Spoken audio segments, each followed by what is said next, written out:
Such is the desperation to be heard by the soldiers, the would-be evacuees are standing up to their knees in a sewage-filled canal. The stench is indescribable. Some have been here for days. Remember, the heat, the lack of water, the lack of food and the conditions they're in are a cocktail just as lethal as any bullet.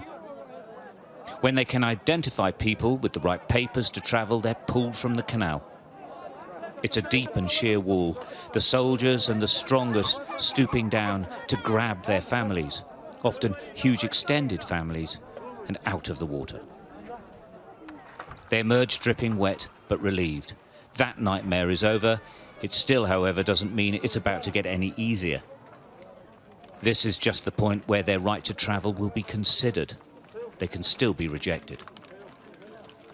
The numbers of tiny children enduring all this is heartbreaking.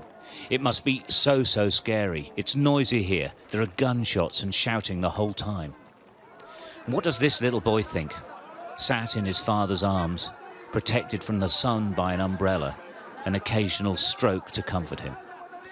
That's all his dad can do, really, just comfort him. Hi, welcome to The Pursuit of Truth. So this is continuing on from the same story. I've probably said similar things already, but I saw a clip on Sky News, and it just shocked me. And you would have already seen it. I stuck at the beginning. I'm going to stick at the end as well. And you would have seen a comparison of how it could have been done. So the scene showed people wading in sewage, people being pulled over concrete blocks with barbed wire and dripping wet. I mean, the health hazards of that alone. But just the difference in when you see how with COVID vaccinations, and people are going to say, well, they're airlifting so many people, they don't have time for that. Wait a minute. Remember that this started with President Obama, and then it continued with Donald Trump, and then Joe Biden, President Biden, with a timetable. They waited to airlift people out on the last 2 weeks. The last 2 weeks. France did it was it a few months ago? So it's just, and I know there's people who are going to get triggered by this because of patriotism, because I'm attacking the US, UK, the West, whatever, white people. But this isn't. I want to try and strip those things away. Don't get triggered by those things. I had before, the idea of that I'm a Marxist. I mean, some of my beliefs probably do stem closer to Marxism than what's the equivalent? What's the opposite of Marxism? The idea of, the thing is, no system, I believe, is out there yet that is similar to the one I'm thinking of. Mine is of the future, because it can't be made now because of the way we've been schooled and programmed into dividing everything up and having this pride of that division, which is called countries and patriotism and stuff like that. But that's just getting around from the argument. The actual argument is just look at these human beings. You're a human being. Would you seriously, and this is what I'm surprised that, yes, the journalist on Sky News brought it up, but I'm surprised that no politician, no other people have mentioned this idea of that these are human beings. And imagine yourself, you have brothers, you have sisters, mothers, fathers, daughters, sons. Would you want your children, your parents, to be in that position, to be wading through sewage, to be being pulled over ungraciously over concrete slabs? Come on. This strips away US, UK, Marxism, communism. I can't remember what the bloody thing is that is all about money. The system that the UK and the US has. What's it called again? Oh, I can't remember. But That's all about businesses being more important. All those things, those things that are your identity. Just strip them away and just remember that we're all human beings. That is the core of all of us. We're all human beings, and we have to live in this system of division and countries and all that kind of stuff. And forget about your hatred that you've been brought up with for things of the unknown, of things that are different from you. Forget all that. Just remember, they have a heart. They have love. They have compassion. They have everything that you have. They are you. We're human beings.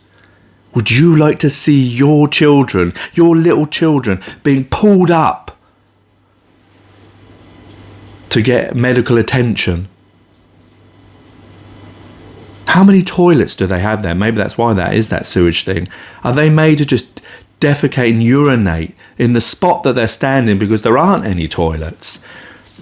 And there's such thing as portaloos. They could have put them there. Whoever planned this, the human beings responsible for this, because there are people who are responsible. I don't know who they are.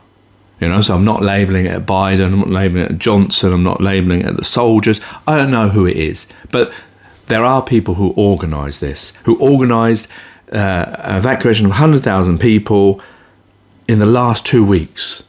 That's a bit like saying, with this COVID vaccination, say the day out of lockdown was the 25th of August. And you've got 2 years worth to vaccinate people, but you decide, no, I'm going to vaccinate people from the 17th of August. Did we do that? Did we put concrete blocks and barbed wire up? Did we make people stand in a big square like animals? That's what we've made these people into. When you look at those scenes, that's what we've done to those people. Or those, I shouldn't say we, those people who are responsible, those people that had their job to plan this. That's what they've done. There is no getting around that. You've seen the images, assuming the images are accurate and true of what's actually going on. Yes, I know the media likes to manipulate and likes to fear and do all that kind of, and get those emotional responses. I understand that, but these are actual images. There may be somewhere better where they do have the S, where they do treat them like human beings, where they have bothered to put up, so they don't all pack into each other.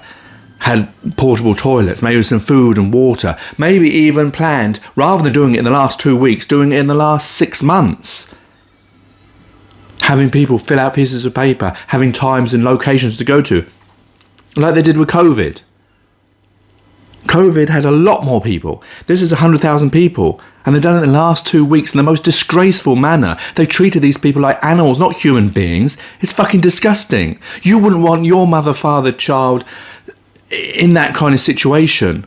How are these people not feeling this? These people in power, these people in control, these people who organise this, these people who have asked people to organise this. And that's where Boris Johnson and Joe Biden and etc. come into responsibility of this. Because they're in charge of these people. They should have seen these plans. They should have said, well, no, we can't do it in the last 2 weeks. I wouldn't want my mother, sister and child to go through that kind of thing. Because you want to make those people feel worthless.